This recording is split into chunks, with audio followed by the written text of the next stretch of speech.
Assalamualaikum warahmatullahi wabarakatuh. Alhamdulillah, hari ini kita akan masuk pada pembelajaran kita kali ini. Dan kita akan masuk pada pembelajaran yaitu tentang apa itu yang dinamakan memenuhi janji, mensyukuri nikmat, memelihara lisan, dan menutup aib orang lain. Baik, yang pertama, bagaimana kabar anak-anak semuanya? Semoga dalam keadaan yang sehat walafiat. Dan sebelum kita masuk dalam materi inti, kita akan membahas mengenai apa itu tujuan pembelajaran pada hari ini. Yang pertama, tujuan pembelajaran pada hari ini adalah menganalisis cabang iman, memenuhi janji, mensyukuri nikmat, memelihara lisan, menutup aib orang lain. Yang kedua, mempresentasikan tentang memenuhi janji, mensyukuri nikmat, memelihara lisan, menutup aib orang lain, sehingga dapat meyakini bahwa cabang iman tersebut adalah bagian dari ajaran agama. Yang ketiga, membiasakan sikap tanggung jawab, memenuhi janji, mensyukuri nikmat, memelihara lisan, menutupi aib orang lain. Yang kedua adalah kita akan melihat infografis di mana kita akan memperhatikan baik-baik cabang iman yang kita ketahui, iman yang harus dibuktikan dengan bukti yang jelas dengan cara keempat tadi, yaitu janji, syukur nikmat, memelihara lisan, dan menutup aib orang lain. Nah, pada selanjutnya adalah kita akan coba tadarus Al-Quran pada surah Al-Maidah dan Al-Hujurat pada hari ini. Baik, kita awali. A'udzubillahi minasyaitonirrajim. Bismillahirrahmanirrahim. Ya ayyuhalladzina amanu awfu bil 'uqud. Uhillat lakum bahimatul an'ami illa ma yusla 'alaikum ghairu muhillis sayti wa antum hurum. Innallaha yahkumu ma yurid. Bismillahirrahmanirrahim. Ya ayyuhalladzina amanu ijtanibu katsiran minadh-dhann inna ba'dadh-dhanni ismun wa la tajassasu wa la yaktab ba'dukum ba'dhan ayuhibbu ahadukum an ya'kula lahma akhihi maitan fakarihtumuh fattaqullaha innallaha tawwabur rahim. Taqwallahul azim. Selanjutnya kita akan coba tadabbur mengenai apa itu yang harus kita ketahui, mencermati dan menyimpulkan gambar yang ada di bawah ini, ya. Nah, semua peserta tadi diminta untuk mencermati baik-baik dan boleh menuliskan di dalam buku kalian atau dalam LKP kalian, baik secara offline maupun online. Nah, selanjutnya, yang pertama adalah kita akan memenuhi janji, ya. Pengertiannya adalah, adapun padanan kata janji adalah bahasa Arab adalah akad, ya. Melalui kata ini muncul kata yang sering kita dengar, yakni akad atau akidah atau akad nikah. Kalau menurut bahasa, yaitu perjanjian atau ikatan yang kuat, di mana memenuhi janji itu merupakan kewajiban dan menjadi tanda orang itu beriman atau tidak. Itu sebabnya jika dikaitkan dengan makna bahasa, maka janji itu harus ditepati dan dipenuhi. Dan kita diingatkan bahwa setiap janji akan dimintai pertanggung jawabannya. Contohnya dalam surat Al-Isra. Bismillahirrahmanirrahim. Wa'aufu bil 'ahdi innal 'ahda kana mas'ula. Artinya, dan penuhilah janji karena janji itu pasti diminta pertanggung jawabannya. Nah, kemudian kita akan lihat apa akibat dampak daripada orang yang memenuhi janji. Nah, yang pertama adalah sukses. Jadi orang yang sukses, orang yang berhasil dalam setiap apa yang dikerjakannya. Kemudian akan dipercaya oleh semua orang, selalu mencari keberadaannya, dan karena jiwanya amanah sudah membekas di hati banyak orang. Ini dampak daripada orang yang memenuhi janji. Selanjutnya, pembagian janji ada dua, yaitu janji kepada Allah dan janji kepada sesama manusia. Nah, itu kalau janji sama Allah itu berarti apa? Semua manusia tak terkecuali pernah melakukan perjanjian kepada Allah di dalam roh atau rahim. Dan bentuk janjinya adalah nanti jika sudah di dunia akan mengimani Allah sebagai rohnya dan janji menjadi hamba yang taat. Jadi janjinya kita ketika kita ditiupkan di dalam alam roh, di dalam rahim ibu kita. Kemudian janji sama manusia, para janji kepada manusia adalah janji-janji yang sudah dibuat dan disepakati baik pribadi maupun dengan lembaga atau pihak lainnya. Nah, kemudian balasan memenuhi janji, ya, mendapatkan predikat sebagai mutakin, gitu ya. Kemudian menjadi sebab datangnya keberhasilan, keamanan, ketenteraman, jauh dari adanya konflik dan perselisihan, menghindari pertumpahan darah dan terjaga dari mengambil hak orang lain, baik dari pihak muslim ataupun non-muslim. Kemudian dapat menghapus kesalahan dan menjadi sebab dimasukkannya ke dalam surga. Nah, kemudian kita melihat syukur nikmat. Syukur nikmat ini adalah kata-kata yang digunakan, yaitu syukur dan nikmat. Dimana syukur secara bahasa berarti membuka atau menampakkan. Lawan dari syukur adalah kufur yang berarti menutup atau menginginkan. Sesuai dalam surat Al-Ibrahim ayat 7 yaitu Bismillahirrahmanirrahim. Wa itta'adzana rabbukum fa in syakartum la azidannakum wa la in kafartum inna 'adzabi lasyadid.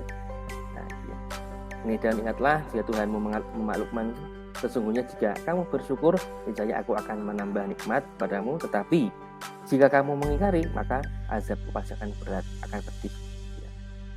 Nah, maka syukur itu merupakan bentuk keridhaan atau pengakuan terhadap rahmat Allah dengan tulus hati, di mana maknanya adalah pujian atau pengakuan terhadap segala nikmat Allah yang dibuktikan dengan kerendahan hati dan ketulusan menerimanya yang diwujudkan melalui ucapan, sikap, dan perilaku.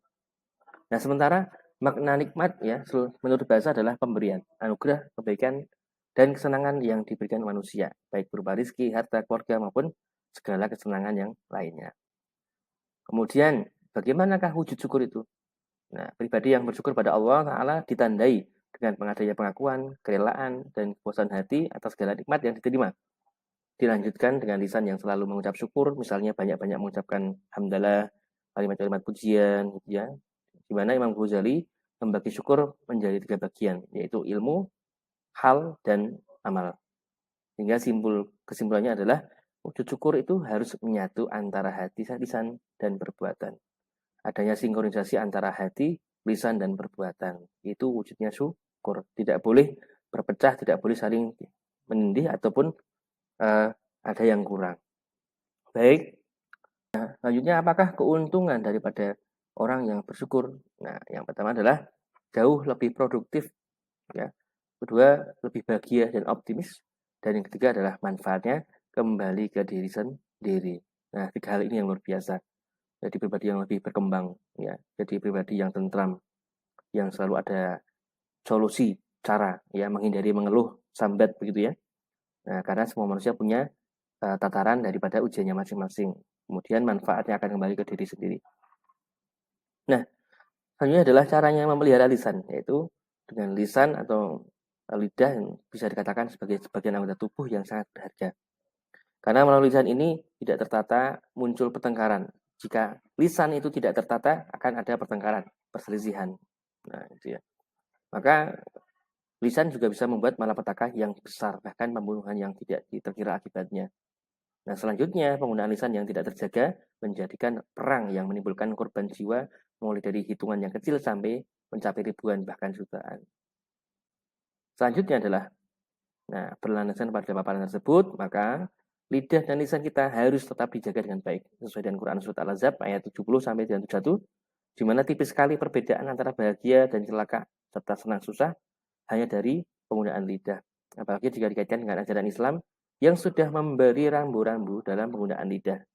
Seperti termaktub dalam surat An-Nur ayat 24, Bismillahirrahmanirrahim. Yauma tashhadu 'alaihim alsinatuhum wa aydihim wa arjuluhum bima kanu ya'malun. Di mana pada hari itu lidah, tangan, dan kaki mereka menjadi saksi atas mereka yang telah dilakukan terhadap apa yang dilakukan dikerjakan di masa di dunia. Kemudian Rasulullah juga mengingatkan kita bahwa keselamatan manusia tergantung pada kemampuan bagaimana dia ini menjaga lisannya. Maka Rasulullah sangat mewanti-wanti, mengultimatum untuk berhati-hati dalam berkata. Nah, selanjutnya adalah lisan antara fitnah, ghibah, dan buhtan. Di mana dalam Al-Quran kata fitnah itu punya arti antara lain cobaan, ujian, musibah, dan juga ada yang berarti siksa di akhirat. Gitu ya. Terus makna fitnah yang dipahami masyarakat di Indonesia berdasarkan KBBI adalah perkataan bohong atau tanpa berdasarkan kebenaran yang disebarkan dengan maksud menjelek-jelekan orang, seperti menodai nama baik, merugikan kehormatan orang. Nah, kemudian hibah adalah membicarakan orang yang tidak hadir sesuatu yang tidak disenanginya. Orang yang tidak ada di tempat, ya kita omongkan kejelekannya. Nah, gitu. Kemudian jika yang dibicarakan itu keburukan, orang yang disebut tidak disandang oleh yang bersangkutan, itulah yang dinamakan buhtan atau bohong besar. Nah, ini petunjuk menjaga lisan, ya. Yang pertama, menjauhi kebiasaan berkata bohong dan tidak bermanfaat. Jangan pula berbicara yang berlebih-lebihan. 2. Jauhi pembicaraan yang batil, kotor, dan jorok. 3. Jangan berbicara dusta atau palsu. Ingat, tanda-tanda orang munafik salah satunya adalah jika bicara berdusta atau bohong. Keempat adalah jangan gunakan lisanmu untuk menggunjing. Kelima, jangan berkata kasar. Jauhi pula melakukan celaan dan melaknat orang lain. Keenam, jangan mengadu domba dan jangan pula mudah marah. Kemudian, jawablah panggilan orang tua dengan sopan dan santun, serta jauhi banyak berbantah-bantahan. Yang terakhir adalah menutup aib orang lain, di mana aib adalah celah, cacat, nista, noda, perilaku hina, atau ada juga yang bermakna kiasan, yaitu arang di muka. Ya, biasanya digunakan dalam kalimat bagikan menaruh arang di muka. Nah, hal yang terbaik adalah yang harus dilakukan seseorang sepanjang hidupnya adalah terus menemukan kelebihan dan saat yang bersamaan mampu mengurangi kekurangan dirinya. Di antara kekurangan itu muncul aib-aib yang harus ditutupi dikarenakan berbagai macam sebab atau alasan. Nah, kemudian, macam-macam aib. Nah, ada dua macam aib, aib dohir dan aib tersembunyi. Nah, dohir dan batin ini, di mana aib dohir ini adalah aib yang nampak dan dapat diketahui secara lahir jika diperhatikan betul. Contoh, ya, misalnya cacat pada barang-barang perdagangan, contohnya buah-buahan yang busuk atau beler yang kelihatan cacatnya. Kemudian yang kedua, aib tersembunyi, yaitu aib yang tidak nampak karena disembunyikan, nggak terlihat meski sudah diperhatikan betul-betul gitu ya. Ambil contoh beras yang sudah dicampur antara beras premium dan super dengan golongan yang beras biasa. Nah, ini adalah contoh aibnya. Kemudian selanjutnya adalah aib dan medsos, ya, di mana di antara penyalahgunaannya teknologi adalah orang yang begitu mudah membuka aib orang lain. Sehingga kesimpulannya adalah bahwa aib itu harus ditutupi, jangan mudah digerakkan. Jangan gampang menggerakkan tangan jari yang dikaitkan dengan medsos. Gitu ya. Jadi aib kita jangan pernah kita buat status ya, baik di Facebook maupun di Instagram maupun di WhatsApp. Nah, harus hati-hati. Syukur ketika kita membuka WA itu yang kita buat status adalah hal-hal yang baik, ajakan atau informasi begitu ya. Yang jauh dari hal-hal yang menceritakan diri sendiri maupun membuka aib orang lain. Kemudian dalilnya adalah ini surat Al-Hujurat yang tadi kita baca. Bismillahirrahmanirrahim. Ya ayyuhalladzina amanu ijtanibu katsiran minadh-dhon inna ba'dadh-dhonni ismun wa la tajassasu wa la yaktab ba'dukum ba'dha ayuhibbu ahadukum an ya'kula lahma akhihi maitan fakarihtumuh fattaqullah innallaha tawwabur rahim. Nah, wahai orang yang beriman, jauhilah banyak dari prasangka, di mana sesungguhnya sebagian prasangka itu adalah dosa. Dan janganlah kamu menjajari kesalahan orang lain, dan janganlah ada di antara kamu yang menggunjing sebagian yang lainnya. Apakah di antara kamu suka memakan daging saudaranya yang sudah mati? Tentu jijik kan? Maka bertakwalah kepada Allah, sesungguhnya Allah Maha Penerima Taubat, lagi Maha Penyayang. Surat Al-Hujurat ayat 12. Nah, sehingga kita harus tahu apa akibatnya dari aib itu, di mana aib bukan saja membawa madarat bahaya atau kepada yang bersangkutan, tapi juga pihak lain, termasuk masyarakat yang luas. Ya, seperti kisah Nabi Musa yang dengan umumnya umatnya dapat dijadikan ibroh, gitu ya.